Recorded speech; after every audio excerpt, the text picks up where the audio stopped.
नमस्कार। आज हम चर्चा करने वाले हैं कि जो हाथों में रेखाएं होती हैं वो रेखाएं किस किस नाम से जानी जाती हैं या कौन सी रेखा का क्या नाम होता है। जो भी थोड़ा बहुत हस्तरेखा में इंटरेस्ट लेते हैं, रुचि लेते हैं, उनको ज़्यादातर लोगों को ये नहीं पता होता कौन सी रेखा कैसी होती है। तो आज मैंने सोचा कि जो भी इस तरह के जिज्ञासु प्रवृत्ति के लोग हैं, जिनको कि हस्तरेखा में थोड़ा सा रुचि है या यूँ कह लीजिए कि सीख रहे हैं, या जो इस पर कोई भी इंटरेस्ट नहीं लेते लेकिन अपने या अपने साथ वालों का, पड़ोसियों का, रिश्तेदारों का, मित्रों का हाथ देखने में थोड़ा बहुत शौक रखते हैं, उनकी जानकारी के लिए कुछ हम ऐसी चीज़ें आपको बताने जा रहे हैं, जैसे कि पर्वत और रेखाएं कौन कौन सी होती हैं, जिससे कि भविष्य में जो भी आप वीडियो देखते हैं यूट्यूब पर, फेसबुक पर, इंस्टाग्राम पर, तो आपको समझने में बहुत सी आसानी रहेगी।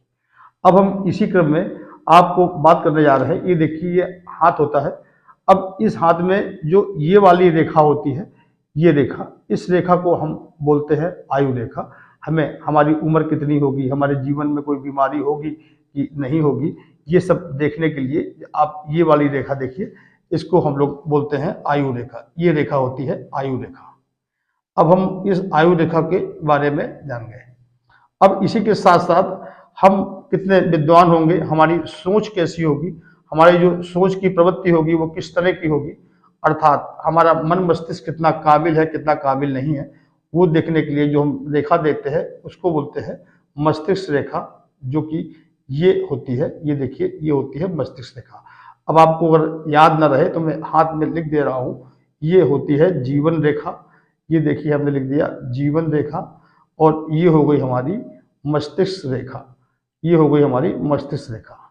अब हम इसी क्रम में हृदय हमारा कैसा रहेगा, हृदय से संबंधित ये हमारी सोच, हमारी मेंटलिटी किस तरह की रहेगी, उसके लिए हम देखते हैं कि हृदय रेखा को, ये देखिए हृदय रेखा होती है, इसको हम बोलते हैं हृदय रेखा। हम लिख दे रहे हैं हृदय रेखा, ये आपके याद करने के लिए बहुत रहेगी। भाग रेखा अक्सर यहाँ से निकलती है, कुछ लोगों के यहाँ से भी निकलती है।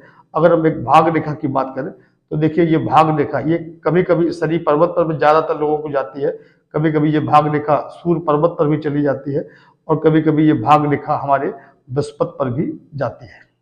तो ये हो गई हमारी भाग रेखा। अब इसी क्रम में जो मणिबंध रेखाएं होती हैं, मणिबंध रेखाएं यहाँ पाई जाती हैं। ये संख्या में 1, 2, 3 या 4 कितनी भी हो सकती हैं, ये होती हैं हमारी मणिबंध रेखा। अब इन रेखाओं के साथ साथ अब जो हम बात करते हैं पर्वतों की, जैसे कि ये शुक्र पर्वत है, तो ये हो गया हमारा शुक्र पर्वत, जिसका कि क्षेत्र इतना होता है। ये रहा शुक्र पर्वत। जो उभार आप देखते हैं, ये होता है शुक्र पर्वत। इसी प्रकार ये छोटी उंगली होती है, ये छोटी उंगली के जो ये वाला हिस्सा होता है, इसको हम बोलते हैं बुद्ध पर्वत। इसको बोलते हैं बुद्ध पर्वत।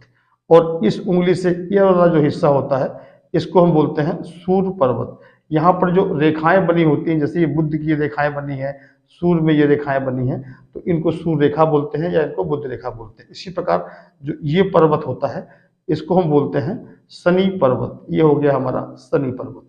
अब इसी प्रकार ये हो गया हमारा गुरु पर्वत, अर्थात बृहस्पति।